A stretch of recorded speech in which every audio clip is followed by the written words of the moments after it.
आज बारामतीमध्ये प्रचंड अस्वस्थता आहे।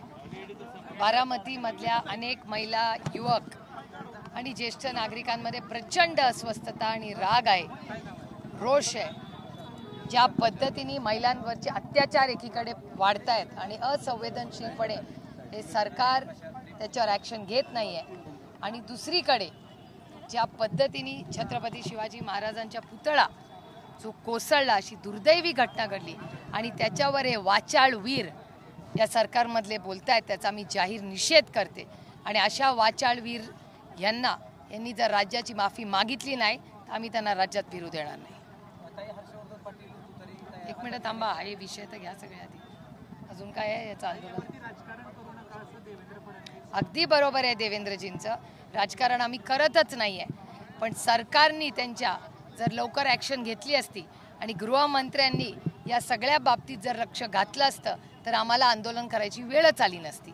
ज्या गृहमंत्र्यांच्या टीममधला एका पोलिसावर कोयता गँग अटॅक करते, अशा तर गृहमंत्र्यांनी राजीनामाच नैतिकतेवर द्यावा।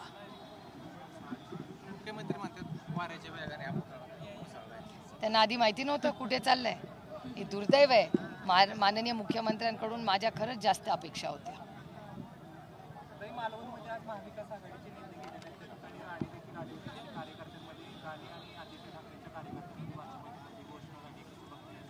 साहजिक प्रचंड अस्वस्थता आहे, लोकांमध्ये रोष आहे, राग आहे।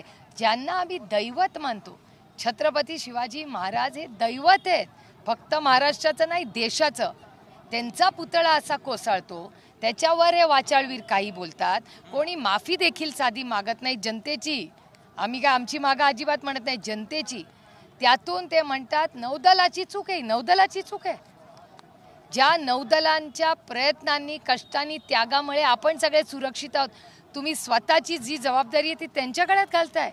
हे दुर्दैव आहे की किती असंवेदनशील हे सरकार आहे, आणि त्यांना फक्त त्यांची खुर्ची आणि कॉन्ट्रॅक्टर हे लाडके आहेत।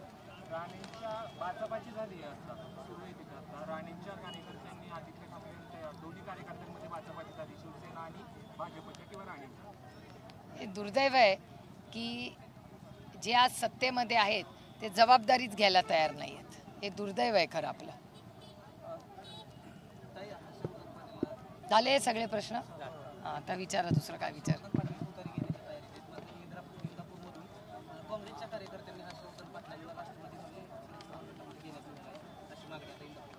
हे सगळं मी तुमच्याचकडून ऐकते।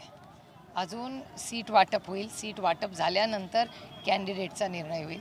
त्यामुळे तुम्ही जे प्रश्न विचारताय हे सगळे तुमच्याचकडून ऐकते मी। वक्तव्य नाही, मी एक ट्विट केलंय।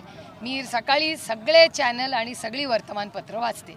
कालच्या वर्तमानपत्रांमध्ये ज्याचा मी उल्लेखही माझ्या ट्विटमध्ये केलेला आहे, त्याच्यात असं लिहिलेलं होतं की फायनान्स मिनिस्ट्रीने असा विरोध केलेला आहे की सहकार भवन एक मुंबईत बांधायचं आहे आणि ती एक बँक बांधणार आहे। एक तर सहकार भवन पुण्यामध्ये एक आहे, आणि यशदा नावाची अतिशय उत्तम संस्था कैलासवासी यशवंतराव चव्हाणांच्या नावाने हे ट्रेनिंगचं काम करते, जी पुण्यामध्ये आहे।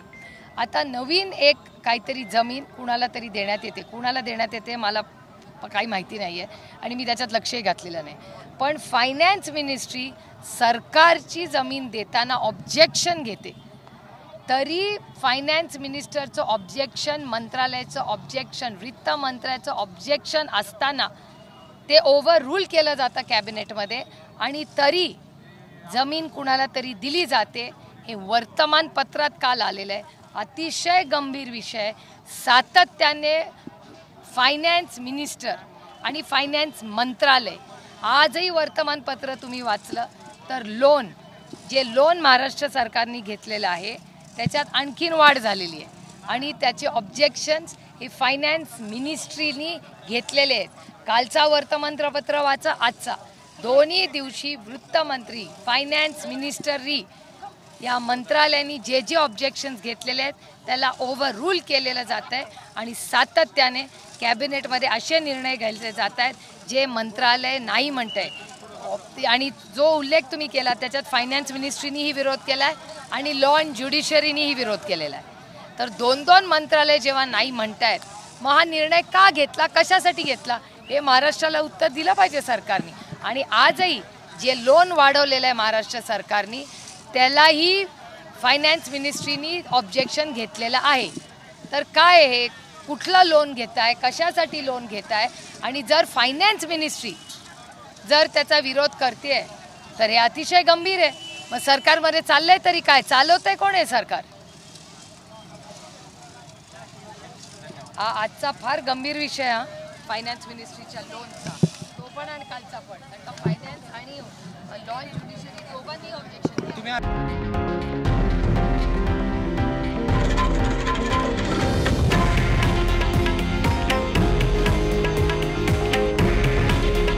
हे आहे देशातील नंबर 1 न्यूज नेटवर्क आणि आपण पाहत आहात TV9 मराठी. काळजी तुमची, हित महाराष्ट्राचं.